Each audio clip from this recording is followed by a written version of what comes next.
The crystal city of New Dawn floated high above the purple clouds of Serenity Prime. Its towers sang soft melodies as the wind passed through them.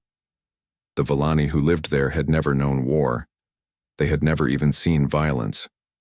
Their world was perfect and peaceful. Prism, Song of Morning, stood at the highest tower watching the sky. She was old, even for a Villani. Her crystal body had grown pale with age, but her mind was still sharp.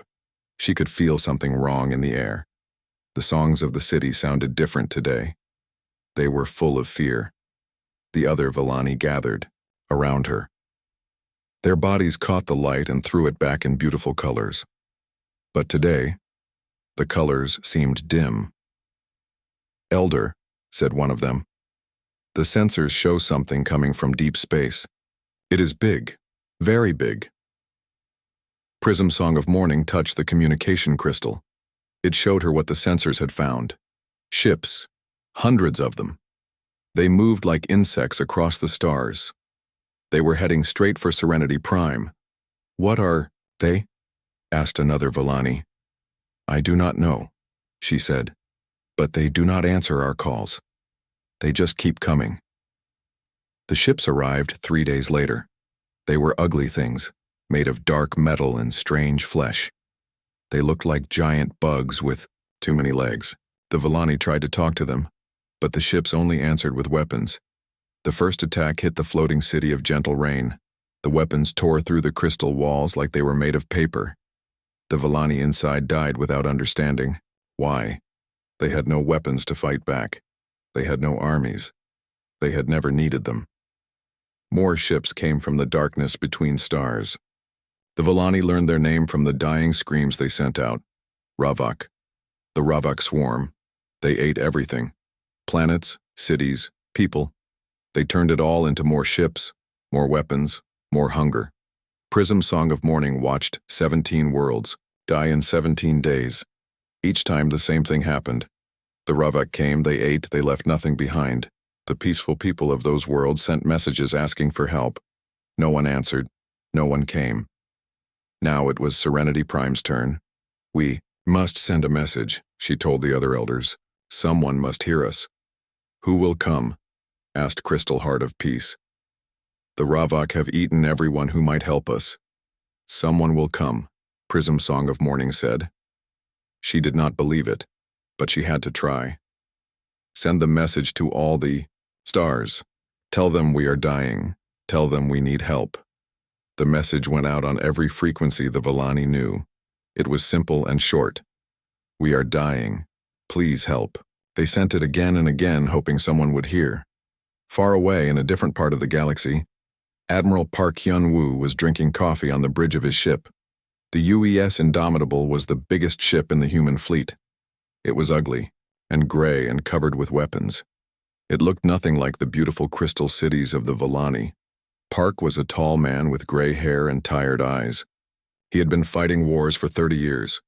He knew what weapons sounded like when they fired. He knew what ships looked like when they died. He knew the smell of battle and the taste of victory. "Admiral," said his communications officer, "we're getting something strange on the long-range sensors." "What kind of strange?" Park asked. He put down his coffee and looked at the screens. "It's a distress call, sir, but it's not from any human ship. The language is different." Park frowned. Humans had been exploring space for 50 years, but they had not met many other intelligent species. Most of the ones they found were not very friendly. "Can you translate it?" "Working on it, sir." The officer worked at her console for several minutes. "Got it. It says, 'We are dying. Please help.'" "Where is it coming from?" "The Serenity system, sir. About 4 days' jump from here." Park thought about it. The Serenity system was not on any human star charts. It was far from human space. Whatever was sending the message was not human. But they were asking for help. "Sir," said Captain Lee Da-won, from her position near the weapons console. She was younger than Park, with short black hair and sharp eyes. She commanded the destroyer Soul's Fury. "The message is repeating. They sound desperate." Park looked at the message again. 3 simple words. We are dying. He had heard those words before, from human ships under attack, from colonies being invaded, from people who had nowhere else to turn. Commander Kim, he said to the tall man standing near the navigation console. Kim Tae-ho commanded the battlecruiser Busan Hammer. How long to get the fleet ready to jump? 2 hours, sir, Kim replied. Where are we going? To answer a distress call, Park said. He pressed the button that would send his voice to every ship in the fleet. All ships, this is Admiral Park. We have received a distress call from unknown aliens in the Serenity system. We will answer it. Prepare for combat jump in 2 hours. The bridge became busy with activity. Officers ran to their stations. Computers began calculating jump coordinates. Weapon systems powered up. The human fleet was getting ready for war. Captain Lee looked at the admiral. Sir, we don't know what we're jumping into. It could be a trap. Could be, Park agreed. But someone sent a distress call. We've never ignored one of those before. On Serenity Prime, the Ravak ships were getting closer. Their weapons had already destroyed 2 more floating cities. The beautiful crystal towers fell like rain into the purple clouds below. Millions of Vellani died in minutes. Prism Song of Morning felt the planet shake as more weapons hit. The Ravak were not just killing them. They were eating the cities, turning the crystal into materials for more ships. Soon there would be nothing left of Serenity Prime but empty space. Any answer to our message? She asked. Nothing, came the reply. No one is coming. She closed her eyes and felt the songs of her people growing quieter. Soon there would be no more songs. No more crystal cities. No more Vellani. Just the hungry darkness of the Ravak swarm. But in that darkness, something else was moving. Ships were jumping through space, following the distress call. They were not beautiful like Vellani cities. They were not peaceful. They were warships, built by a species that had learned to fight on a world that tried to kill them every day. The humans were coming, and they were bringing war. Admiral Park stood on his bridge as the fleet prepared to jump. Around him, 300 human warships powered their engines. They had names like Thunder of Seoul, Iron Fist of Busan, and Ghost of Jeju. They were built for one thing, to win battles. All ships report ready, sir, said Commander Kim. Park looked at the star chart one more time. Somewhere in the Serenity system, someone was dying. Someone had asked for help. That was enough. Jump, he ordered. The human fleet disappeared into hyperspace, racing toward a battle they did not understand to save people they had never met. Behind them, Earth turned slowly in the darkness, home to the most dangerous species in the galaxy. A species that had learned to fight by surviving on a planet that never stopped trying to kill them. The Vellani had sent a distress call, hoping for rescue. What they were getting was something far more dangerous. They were getting humans. And humans did not just rescue people, they destroyed anyone who threatened the innocent. The war was about to begin. The human fleet came out of hyperspace like wolves hunting prey. 300 ships appeared at once, their engines glowing bright against the darkness. They were not pretty ships. They were made for war. Admiral Park stood on the bridge of the Indomitable and looked at what the sensors showed him. The Serenity system was full of alien ships, big ones shaped like giant insects with too many legs. They were attacking a planet covered in floating crystal cities. Report, he said. 67 enemy ships, sir, said the sensor officer. They're biological. Part machine, part living creature. They're eating the cities.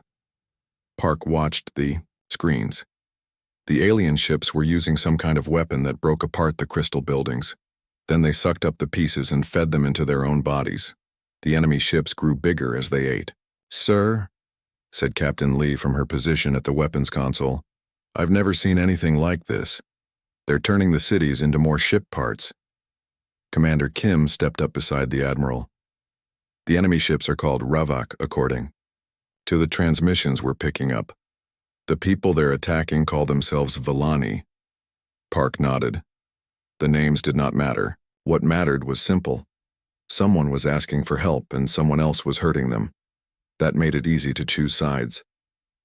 "Sir," said the communications officer, "we're getting messages from the planet. The Villani are... they're surprised to see us." "Put it on the main screen," Park ordered. The image that appeared showed a creature made of living crystal. It was beautiful in a way that no human could ever be. Its body caught light and threw it back in rainbow colors. But its voice was full of fear. "Unknown ships," the Villani said. "Thank you for coming. But please be careful. The Ravak are very dangerous. They eat everything. They cannot be reasoned with." Park almost smiled. The crystal being was trying to warn them about danger. It did not understand what humans were. "This is Admiral Park of the human fleet," he said into the communication system. "We received your distress call. We are here to help." There was silence for a moment. Then the Villani spoke again. "Human, we do not know this word. Are you from the peaceful systems beyond the rim?" This time Park did smile. "Peaceful. If only they knew." "Something like that," he said. "Stay in your cities. We will handle the Ravak." He turned to his crew. "All ships, combat formation. Target the Ravak vessels. Rules of engagement. Destroy them all." The human fleet spread out like a net. The Ravak had been so busy eating the Villani cities that they had not noticed the new ships arriving. That was their first mistake. Their last mistake would be thinking that humans fought like the peaceful species they were used to eating. Captain Lee moved to her command position on the destroyer Soul's Fury.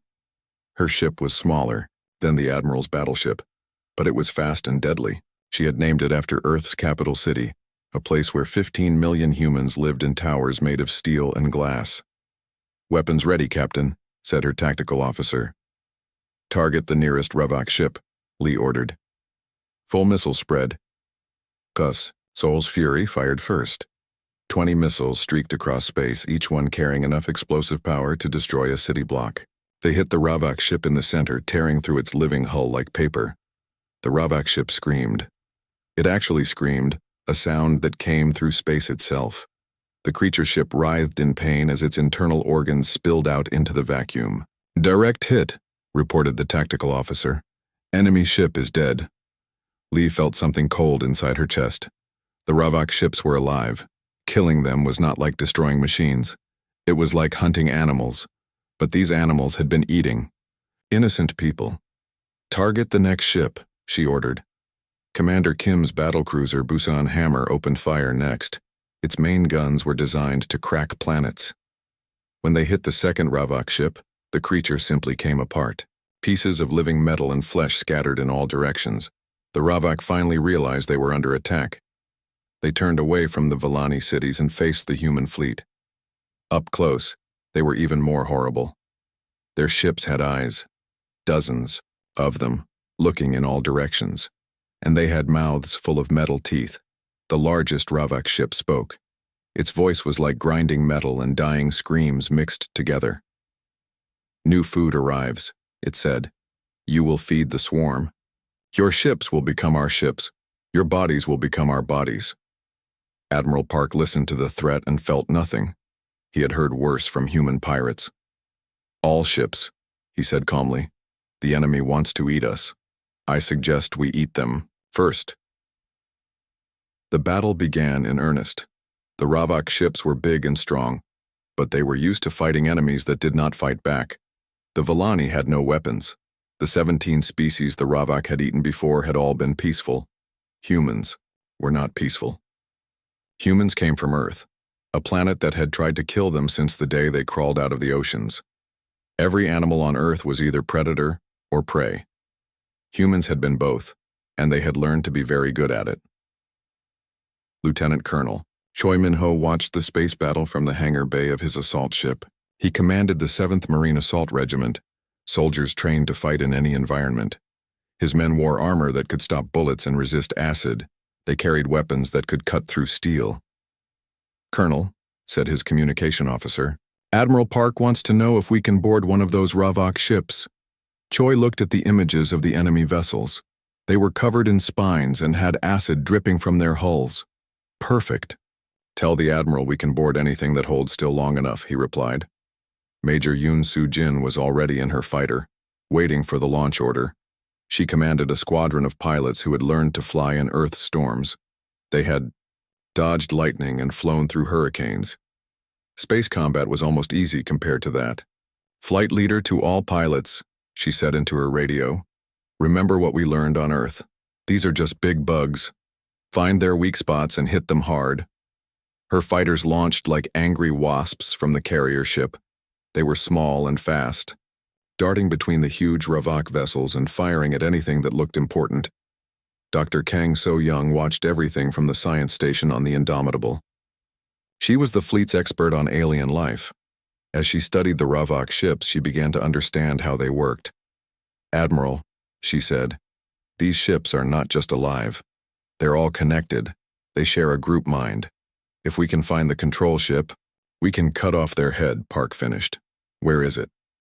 Kang pointed to the largest Ravak vessel, the one that had threatened to eat the human fleet. That one, sir. It's coordinating all the others. Park nodded. That made sense.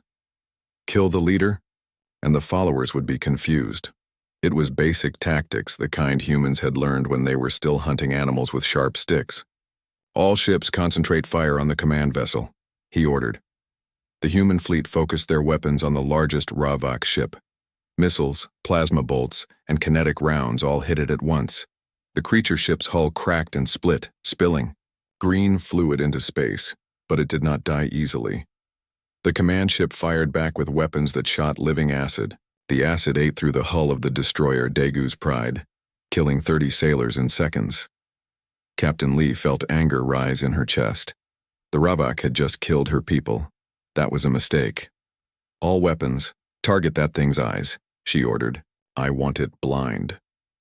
The Soul's Fury fired again and again. Each shot took out one of the command ship's many eyes. Without them, the creature could not see to aim its weapons. The Villani watched the battle from their crystal cities. They had never seen anything like it. The humans fought with a violence that scared them, but also with a precision that amazed them. Every shot had a purpose. Every move was calculated. Prism's Song of Mourning spoke to her people through the crystal communication network. These humans, she said, they are not like us. They know war like we know peace. Are they here to save us or replace the Ravak? Asked another elder. I do not know, she admitted. But they are fighting the Ravak. That is enough for now. The battle raged for 3 hours. One by one, the Ravak ships died under human weapons. They had been so confident when they arrived at Serenity Prime. They had eaten 17 worlds without losing a single ship. But they had never fought humans before. When the last Ravak ship finally died, its scream echoed across the system. The Villani felt it in their crystal bones. The sound of something that had eaten civilizations finally being eaten itself. Admiral Park looked at the sensor readings. 67 enemy ships destroyed. The human fleet had lost only 3 ships, and those had taken most of their crews to safety before the end.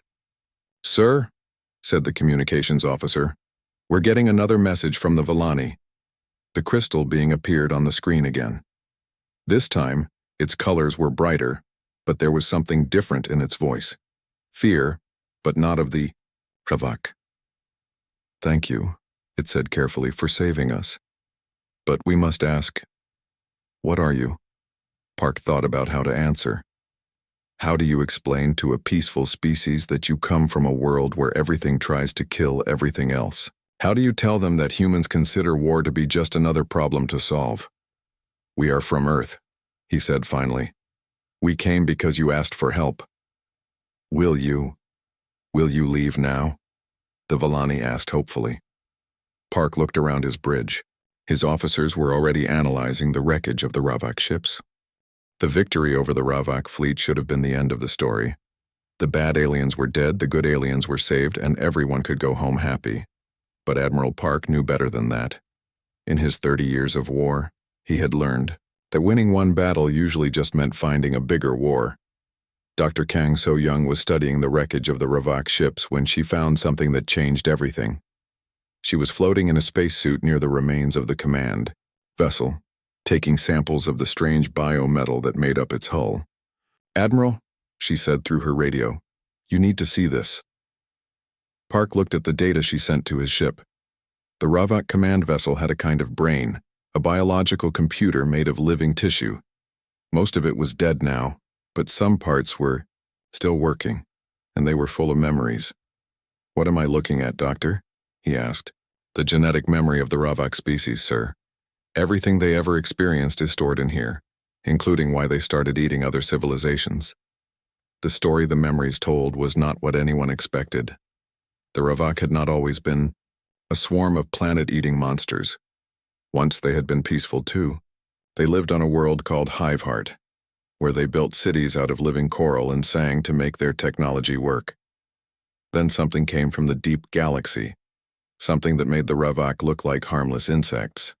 The memories showed flashes of it, ships that were bigger than moons, weapons that could eat stars, and creatures that treated entire species like bacteria to be wiped out. The Ravak called them the Devourers. They had destroyed Hiveheart in a single day, turning it into raw materials for their own ships. Most of the Ravak died instantly. The few who survived had been changed by the experience. They became hungry, always hungry. And they learned that the only way to survive was to eat everything before something else ate them. "They've been running for 1,000 years, Kang explained to the fleet commanders, eating everything in their path, trying to build up enough strength to face the Devourers when they finally catch up. Commander Kim frowned at the data. "So the Ravak were just trying to survive?" "Yes, sir, but they chose to survive by destroying peaceful civilizations. 17 worlds, billions of innocent people." Captain Lee studied the memory fragments. "Where are these Devourers now?" "Still in the deep galaxy, sir, but according to the Ravak memories, they're moving this way, slowly but steadily. They'll reach the populated systems in maybe 50 years.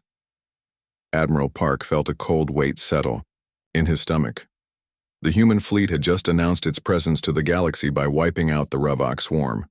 Soon, every species in known space would know that humans existed and that they were very good at killing things.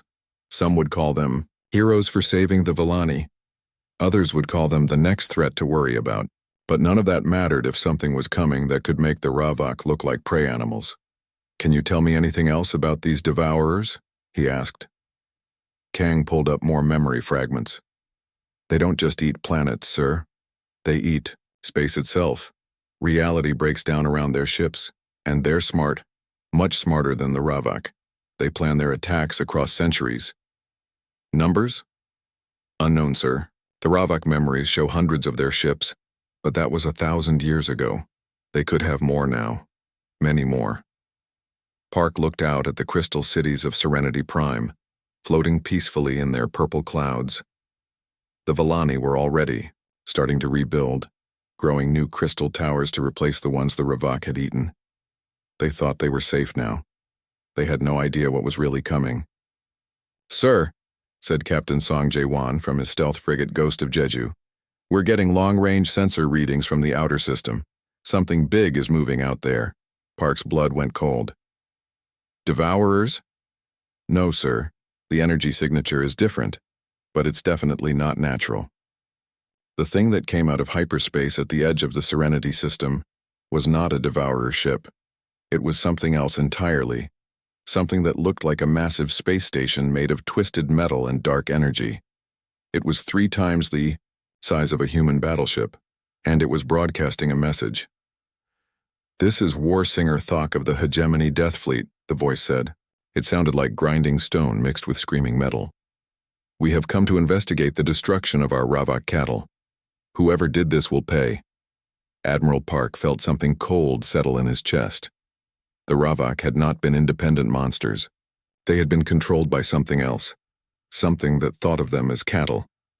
"Sir," said his communications officer, "the hegemony ship is demanding we identify ourselves." Park thought about it for a moment. The human fleet was outnumbered and far from home. They did not know how many more hegemony ships might be coming. The smart thing would be to apologize, make excuses, and try to avoid a fight. But Admiral Park had not become the commander of humanity's most dangerous fleet by being smart. He had become commander by being very good at winning fights. "Open a channel," he ordered. The alien that appeared on the screen looked like a nightmare made real. It had too many arms, all of them ending in claws. Its head was covered in bone, spikes, and its eyes glowed red in the darkness. It was everything that humans told stories about when they wanted to scare their children. "I am War Singer Thok," it said. "You will explain why you destroyed our cattle." "I am Admiral Park of the human fleet," Park replied calmly. "We destroyed your Ravak because they were attacking innocent people. That's what we do." Thok made a sound that might have been laughter. "Humans? We have never heard of this species. You are either very brave or very stupid to interfere with hegemony business." "Probably both," Park admitted. "But the result is the same. The Ravak are dead.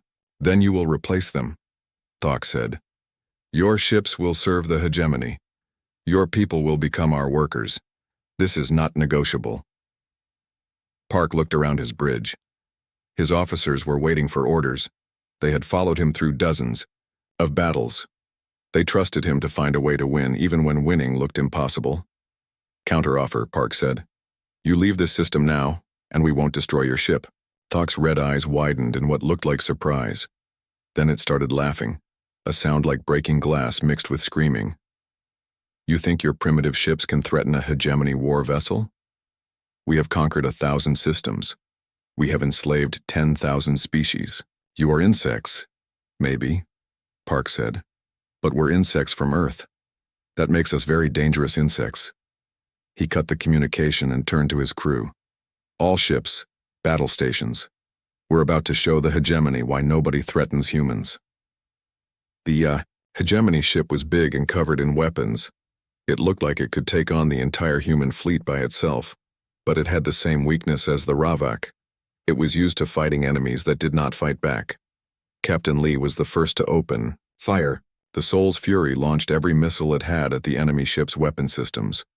Most of them were shot down by defensive lasers, but a few got through. They exploded against the alien hull in flowers of white fire. Commander Kim's battlecruiser followed up with its main guns. The hegemony ship's shields absorbed most of the damage, but Kim had not been trying to hurt it. He had been studying it, learning how its defenses worked. "Their shields are strongest at the front and sides," he reported. "The rear section is weaker."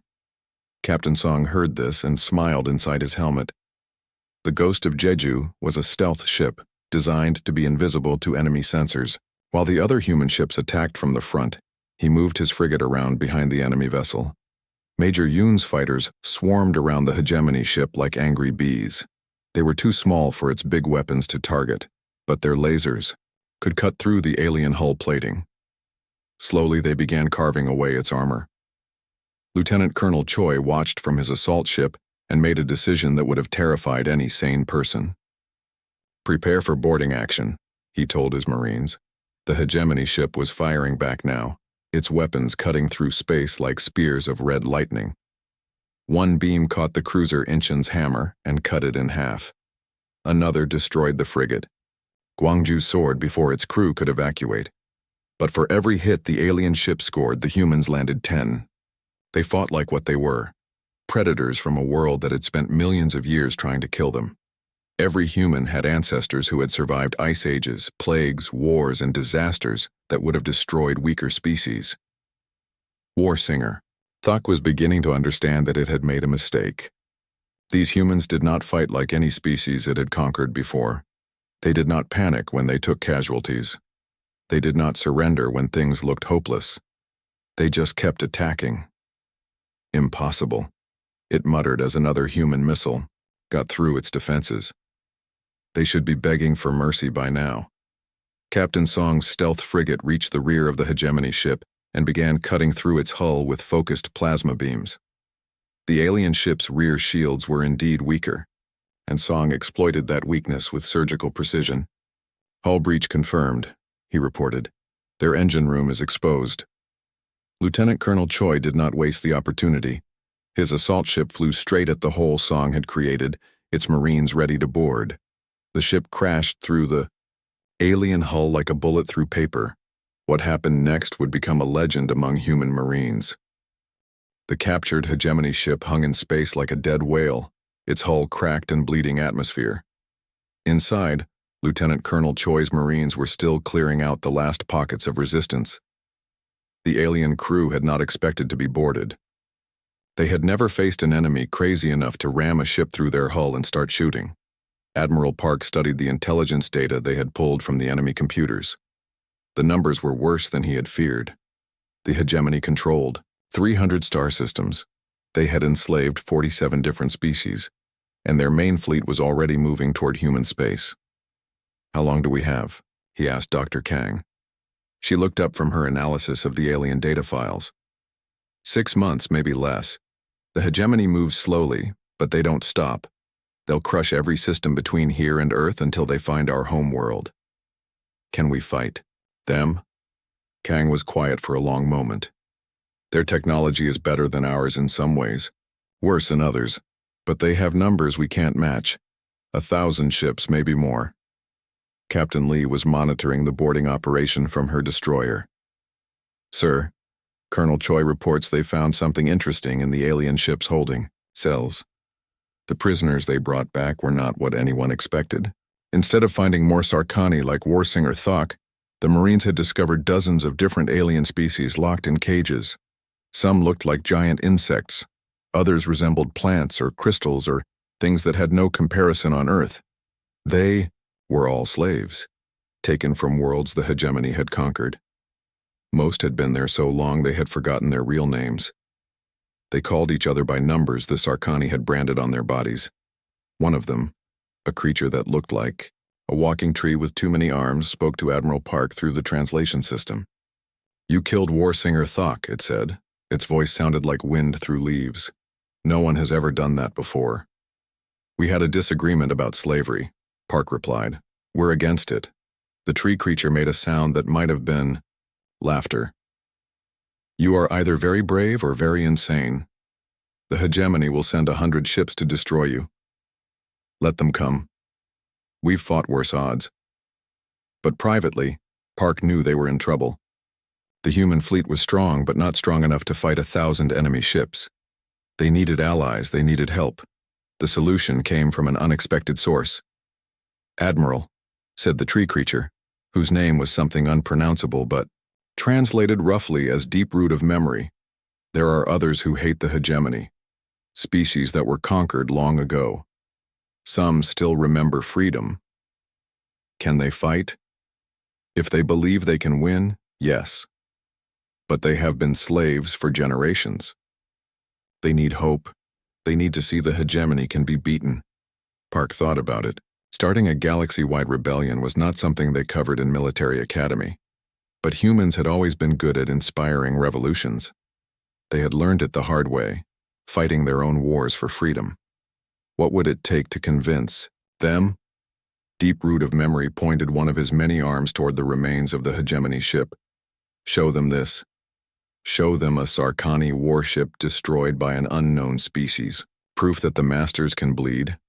Admiral Park made a decision that would change the course of galactic history. Instead of running home to Earth, the human fleet would stay. They would hunt down every hegemony ship they could find. They would rescue every slave they could save, and they would prove to the galaxy that even the most powerful empire could be brought down. "All ships," he announced over the fleet communication system. "We're not going home yet. We have work to do." The hunt began 3 days later. Commander Kim's battlecruiser Busan Hammer led a small task force to the Keth system, where intelligence said there was a hegemony mining operation. What they found was worse than slavery. It was systematic murder. The Keth had been a proud warrior species with honor codes and battle traditions going back thousands of years. The hegemony had broken them by forcing them to fight each other for entertainment. The survivors were used as living tools, their bodies modified with cybernetic implants that made them stronger, but took away their free will. Commander Kim looked at the slave pens through his ship's sensors and felt something burn in his chest. He had seen war crimes before, but this was different. This was evil. "All weapons target the guard towers," he ordered. "We're going in." The hegemony had not expected an attack on their mining world. Their defenses were designed to keep slaves in. not enemies out. Kim's task force swept through the system like a storm, destroying every Sarkani ship they found. But the real battle was on the ground. Lieutenant Colonel Choi led his Marines down to the planet's surface, where they faced the modified Keth warriors in the slave pens. The cyborg slaves moved like machines, attacking without fear or hesitation. "Don't kill them if you can help." Choi told his soldiers. "They're not our enemies. They're prisoners." It was the hardest kind of battle to fight. The Marines had to disable opponents who felt no pain and showed no mercy, while trying not to hurt people who were victims themselves. But humans had learned to fight smart as well as hard.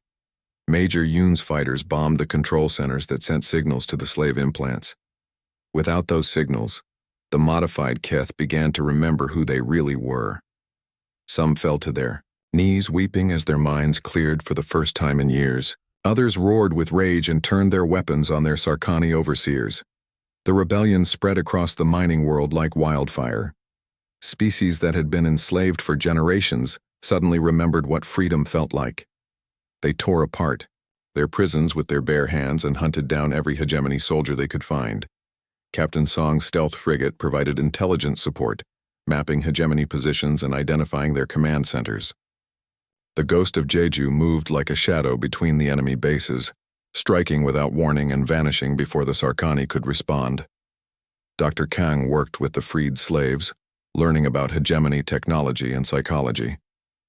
Each species they rescued had been conquered differently, but the pattern was always the same. The hegemony would arrive with overwhelming force, destroy any resistance, and then slowly break the spirits of the survivors. "They're very good at it," she told Admiral Park. "But they have a weakness. They depend on fear to control their empire. If enough species rebel at once, the whole thing comes apart," Park finished. "How many systems would we need to liberate?" "Maybe 20. Enough to show the other slaves that rebellion is possible." Over the next month, the human fleet struck 12 hegemony worlds. Each attack was different, but the result was always the same. The Sarkani forces were destroyed, the slaves were freed, and another piece of the empire crumbled away. The news spread through the slave networks faster than any ship could travel. Species that had not spoken their own names in generations began to whisper about the humans. They were called the Death Singers by some, the Chain Breakers by others. But all the stories agreed on one thing: they could not be stopped. War General Crack, Supreme Commander of the Hegemony Military, received the reports in his fortress ship above the capital world of Dominion. He was the largest Sarkani ever born, with bone spikes that reached his shoulders and claws that could cut through steel. 43 ships lost, his aide reported. 12 worlds in rebellion. The slave species are organizing. Crack crushed the data pad in his claws. In 300 years of conquest, no species had ever fought back like this. The humans were different. They did not just resist, they inspired others to resist. "Assemble the Great Fleet," he ordered. "All ships, all warriors. We end this now." The Great Fleet was the hegemony's ultimate weapon. 500 warships, each one capable of destroying a planet. They had used it only twice before, when particularly stubborn species had refused to surrender. Both times, entire star systems had been left as empty space and glowing debris. But Admiral Park was not waiting for the enemy to come to him. Intelligence from freed slaves had revealed the location of the hegemony's main fleet base at Nexus Station. It was the heart of their military power, defended by the most advanced weapons in their arsenal. It was also where they kept their most dangerous prisoners, the leaders and heroes of conquered species, beings too influential to kill, but too dangerous to let live freely. "We're going after Nexus Station," Park announced to his fleet commanders. Captain Lee looked at the tactical data and felt her blood go cold. "Sir, that's a suicide mission. Nexus Station has more firepower than our entire fleet." "Probably," Park agreed. "But it also has every resistance leader in the galaxy locked up in its prison levels. If we can free them, we turn every enslaved world into a battlefield," Commander Kim finished. "The hegemony would have to fight wars on 100 fronts." Exactly. They can't be everywhere at once. The attack on Nexus Station began with Captain Song's stealth frigate mapping the enemy defenses. The Ghost of Jeju spent 3 days studying the massive space fortress, finding weak points and escape routes. What they discovered was both encouraging and terrifying. Nexus Station was indeed heavily defended, with enough weapons to destroy a fleet 10 times the size of the human force. But it was also old, built by an earlier generation of Sarkani who had different ideas about warfare. The station has a weakness, Song reported. Its main reactor is shielded. The final battle began in the Terminus system, where War General Crack had gathered what remained of the hegemony fleet. 400 ships hung in space around the dying star, their hulls scarred from months of rebellion and retreat. These were, the survivors, the most dangerous vessels in the enemy fleet. Admiral Park brought everything he had, the human fleet, reinforced by ships from a dozen liberated worlds, and supported by rebels who had learned to fight by watching human tactics. It was the largest fleet in galactic history, united by a simple idea: freedom was worth dying for. The two forces faced each other across the darkness of space. On one side, the remnants of an empire that had ruled for 3 centuries through fear and slavery. On the other, an alliance of species that had learned to hope again. Dr. Kang studied the sensor readings from her science station on the Indomitable. "Sir, the hegemony ships are different. They've been modified with some kind of new weapon system." Admiral Park looked at the tactical display. The enemy vessels were glowing with an energy he had never seen before. "What kind of weapons?" "I'm not sure, sir. The energy signature is wrong somehow. Wrong. It's like they're tearing holes in space itself." War General Crack opened communications across all frequencies. His voice filled every ship in both fleets, carrying the weight of 3 centuries of absolute power. "Humans," he said, "you have cost us much. 47 worlds lost, millions of slaves freed, our empire damaged beyond repair." Park replied calmly, "That was the idea. You think you have won, but you understand nothing. The hegemony was not just an empire, it was protection. We kept the galaxy safe from things far worse than slavery." "Like what?" Crack's laughter was like grinding metal. "The Devourers, human. The things that ate the Ravak homeworld and drove them mad with hunger. They are coming, and when they arrive, they will consume everything. Stars, planets, entire civilizations. We offered order against chaos. You have brought chaos against order." Admiral Park felt something cold settle in his stomach. The Ravak memories had mentioned the Devourers, but he had hoped they were still far away in the deep galaxy. "How long?" he asked. "They will be here within the year," Crack replied. "And when they come, every species you have freed will wish they were still our slaves. At least slaves can live. The Devourers leave nothing alive. Then we'll fight them too." "With what?" "You have destroyed the only fleet strong enough to hold them back. Your rebellion has doomed the galaxy." Park looked around his bridge at his officers. Captain Lee was checking her weapons. Commander Kim was calculating firing solutions. Major Yoon was preparing her fighters for launch. They had heard the threat, and they were getting ready to fight. Anyway, that was what humans did. When faced with impossible odds, they got angry and started shooting. "Maybe," Park said to the hegemony general, "but at least we'll die free." The battle began when War General Crack activated his new weapons. The modified hegemony ships tore holes in space itself, creating rifts that swallowed light and matter. Where the rifts passed, Allied ships simply ceased to exist. It was a weapon born of desperation, created by studying the technology left behind by the Devourers. The Sarkani had learned to imitate their enemies, but the cost was terrible. Each rift weapon consumed the ship that fired it, turning the crew into energy to fuel the destruction. "They're committing suicide," Captain Lee observed as another hegemony vessel vanished after firing its rift cannon. "No," said Dr. Kang, studying the energy readings. "They're turning themselves into weapons. The entire hegemony fleet is a giant bomb." Admiral Park understood immediately. Crack was not trying to win the battle. He was trying to destroy both fleets, leaving the galaxy defenseless when the Devourers arrived. If he could not rule the galaxy, he would make sure no one else could defend it. All ships, emergency scatter protocol, Park ordered. Get as much distance as possible between us and them. But it was too late. The hegemony ships were already beginning their final transformation, their hulls cracking open to release the rift energy they had been storing. Space itself began to tear around the enemy fleet. That was when the unexpected happened. Captain Song's stealth frigate Ghost of Jeju had been monitoring the battle from the edge of the system. As the rift energy built up, his sensors detected something else. A massive distortion in space-time, approaching from the outer darkness. Admiral, Song's voice crackled through the communication system. We have incoming. Something big.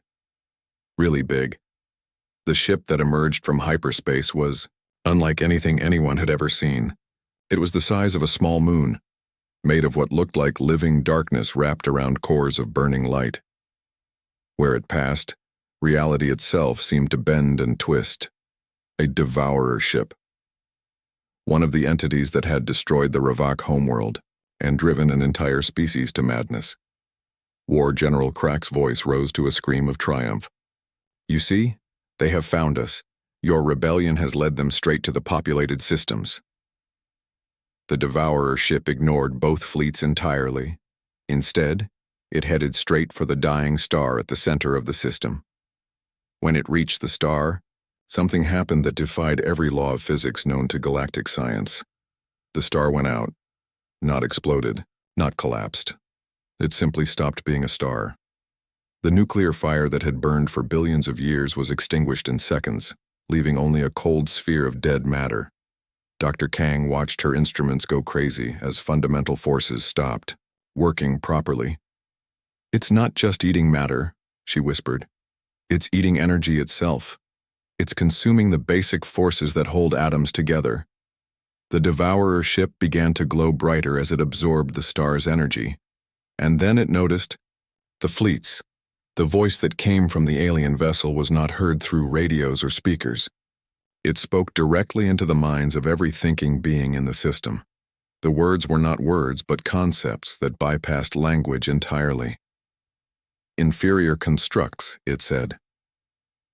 Your matter will feed the great work. War General Crack's triumph turned to horror as he realized his mistake. He had thought the Devourers were like the hegemony, interested in conquest and control. But they were not conquerors. They were something far worse. They were universal recyclers, entities that consumed entire galaxies to fuel projects beyond mortal understanding. To them, the difference between the hegemony and humanity was meaningless. All organic life was just raw material to be processed. Fire everything, Crack screamed to his surviving ships. Kill it before it kills us all. The remaining hegemony vessels opened fire with every weapon they had. Rift cannons, plasma beams, antimatter missiles, and energy weapons that could crack planets. The combined firepower was enough to destroy star systems. The Devourer ship absorbed it all without even slowing down. Admiral Park made a decision that would define humanity's place in the galaxy. Instead of running from a threat they could not possibly defeat, he chose to fight. All ships target the Devourer vessel, he ordered. Everything we have. Sir, Captain Lee protested. Our weapons won't even scratch that thing. Maybe not. But we don't leave anyone behind. Not even the hegemony. The human fleet and their allies attacked alongside their former enemies. Human missiles flew next. To Sarkani energy beams, freed slaves fought beside their former masters. Species that had been at war for centuries united against something that threatened all life. It was not enough.